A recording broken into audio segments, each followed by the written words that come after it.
Hey everyone, in this video I'm going to show you on how to transfer crypto from crypto.com to Keystone 3 Pro step by step.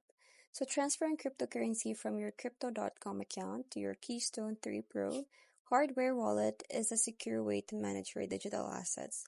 So here is a step-by-step guide to help you through the process. So step number 1 is obtain your Keystone 3 Pro receiving address. So power on your Keystone 3 Pro and navigate to the wallet interface. Select the cryptocurrency that you intend to receive, like for example, Bitcoin or Ethereum. So your Keystone will display a unique receiving address, typically accompanied by a QR code. So you just have to verify the address carefully to ensure accuracy.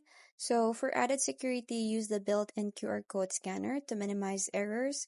So step number 2 is initiative withdrawal from crypto.com. So log into your crypto.com account via the application or website. Navigate to the accounts tab and then just tap on crypto wallet and then tap the transfer button. So you just have to select withdraw and choose external wallet.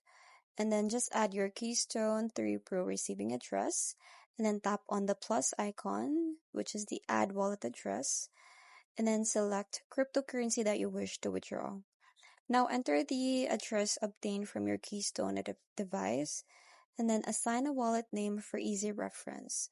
And then you just have to complete any required verification steps.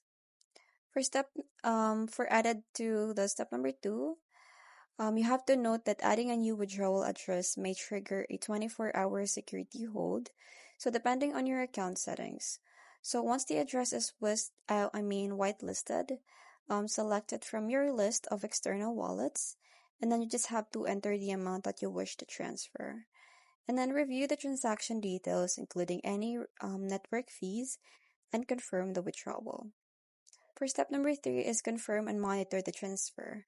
So await network confirmation. The time it takes for the transaction to be confirmed can vary based on the network congestion. So check your Keystone 3 Pro, and then once the transaction is confirmed, your balance will update accordingly. So you just have to ensure that the received amount matches the expected value, accounting for any network fees. So just an important tips, double check the network. You have to ensure that you're sending the cryptocurrency over the correct network. Like for example, ERC20 or the BEP20 that your Keystone 3 Pro supports. So you have also to think that security first. So always verify addresses and transaction details to prevent errors or potential loss of funds. And that's it. I hope you find this video helpful. Thank you for watching, and I'll see you in the next one. Bye!